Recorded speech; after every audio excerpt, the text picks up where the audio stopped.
हम लोग का प्रेस वार्ता का उद्देश्य यही है कि हम लोग जो पूर्व निर्धारित कार्यक्रम आगामी 20 मार्च 2023 दिन सोमवार को ऐतिहासिक विधानसभा घेराव का जो कार्यक्रम घोषणा किए थे, उस कार्यक्रम को थोड़ा बहुत फेरबदल करते हुए वही दिन, वही तारीख, वही समय, स्थान को प्रतिस्थापित करते हुए यही मोराबादी मैदान के बापू वाटिका के समक्ष राज्य के पूरे तमाम हजारों हजार लाखों लाख युवा एकत्रित होंगे और यहाँ से एकत्रित होकर के मोराबादी से सीएम आवास तक अधिकार मार्च, अधिकार यात्रा करते हुए जाएंगे और आदरणीय सीएम साहब का आवास का घेराव करेंगे।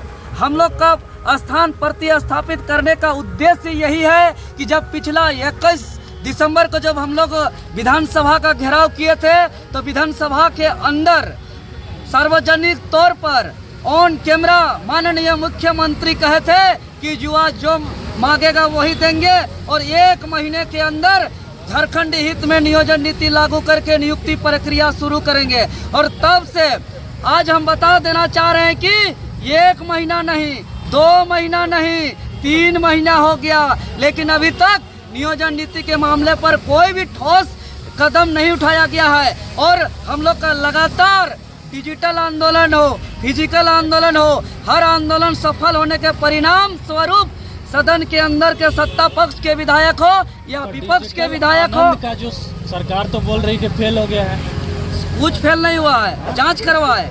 हवाई बोलने से नहीं होता, कितना झूठ बोलिएगा। हम लोग का डिजिटल और फिजिकल का सफल आंदोलन के परिणाम स्वरूप सत्ता पक्ष के विधायक भी और विपक्ष के विधायक भी सदन में लगातार सवाल खड़ा करें कि मुख्यमंत्री महोदय अब नियोजन नीति के मामले पर कुछ बोलिए, कुछ बोलिए, कुछ बोलिए, लेकिन कुछ बोलिए नहीं रहे, कुछ बोलिए नहीं रहे।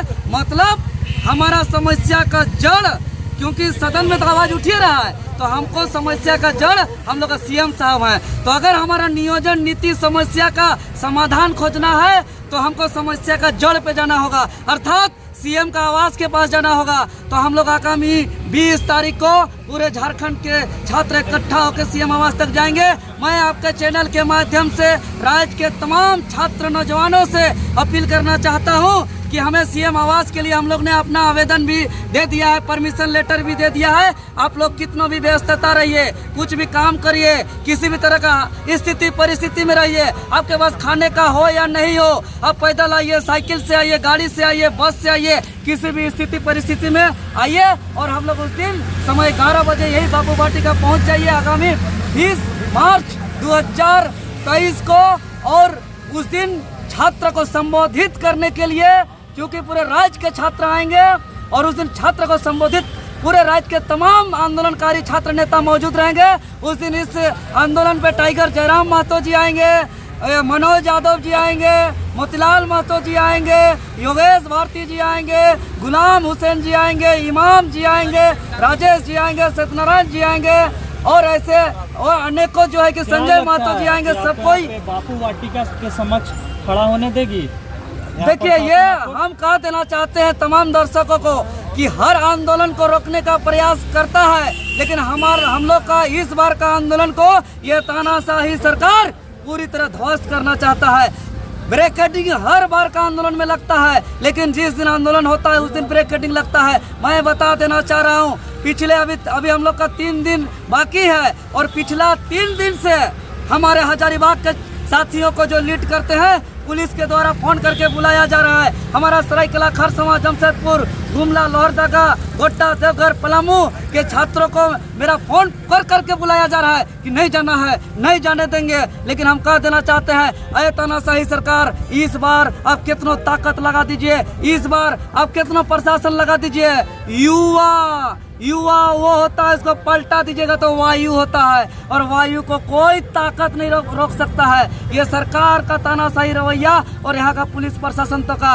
उस दिन युवा हर हाल में सीएम आवास तक पहुँचेंगे, खिड़की से, दरवाजा से, वेंटिलेटर से घुस जाएंगे और वहाँ कहेंगे कि हमें नौकरी दीजिए, हमें नियुक्ति दीजिए। और हम लोग का जो उस दिन का डिमांड होगा, जल्द से जल्द नियुक्ति प्रक्रिया चालू करिए और हकमार नियोजन नीति 60-40 को वापस करते हुए झारखंड हित में नियोजन नीति को पारित करके तत्काल परीक्षा आरंभ करिए। और यहाँ जितना सेटिंग, गेटिंग, ब्लूटूथ होता है या पेपर लीक होता है, इस सब को देखते हुए यहाँ पेपर लीक विधेयक कानून को भी पास करिए, साथ ही साथ और पारदर्शिता से जितने भी यहाँ बहुत कष्ट से जो लंबे समय से संघर्ष करते हुए पढ़ाई लिखाई करते हैं, तैयारी करते हैं, उसका जो सपना है उसका चकनाचूर मत करिए, उसको पढ़ने दीजिए और जो है कि उसको अपना नौकरी जिसका जैसा योग्यता है उसका योग्यता के अनुसार उसको नौकरी देने का काम करिए।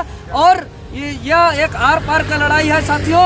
और तमाम छात्रों से मेरा और एक निवेदन होगा, कुछ सरकार का भाड़े का IT सेल कुछ गुमराह कर रहा है कि परीक्षा का नाम से तो नीति का नाम से, इस सब में दिग्भ्रमित नहीं होना है।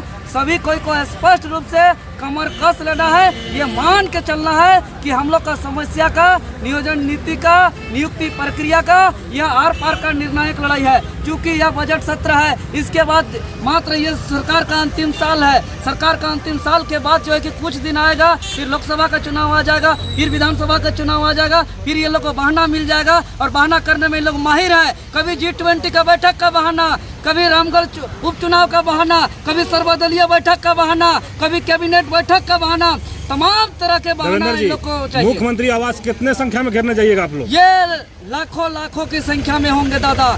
यहाँ युवाओं की कोई संख्या नहीं होती है, युवाओं की कोई 1 2 3 4 5 6 7 8 1000 2000 5000 10000 1 लाख 2 लाख का कोई गिनती नहीं होगा। यहाँ हजार लाख में आएंगे, यहाँ लाख में आएंगे। मैंने इस बार प्रशासन को आप लोग दम दिखाइएगा? बोल दिए तो युवा को पलटा दीजिएगा, वायु होगा। वायु को कोई प्रशासन कोई तंत्र आया नहीं है कि वायु को रोक दे। वायु को कोई नहीं रोक सकता है। ये आंधी तूफान होकर भूकंप की तरह यहाँ कुछ करेंगे, सब ज्वालामुखी की तरफ विस्फोट होकर के सब उस दिन आ जाएंगे यहाँ। और अपना जो लंबे संघर्ष कर रहे हैं छात्र नौजवान जो आंदोलन कर रहे हैं, इस बार आर और पार का होगा। मैं नियोजन नीति लेके ही आप लोग लौटिएगा मुख्यमंत्री आवास से? एकदम लेके लौटेंगे और हम लोग सीधा उसका पढ़ने के लिए चल जाएंगे, उसका पढ़ाई करेंगे हम लोग चूंकि हम लोग राजनीतिक नेतागिरी पक्ष विपक्ष के चक्कर में बीच में नहीं पिसाना है, नहीं फंसना है। शुद्ध रूप से हम लोग आंदोलन करना चाहते हैं और हम लोग आंदोलन को सफल करेंगे।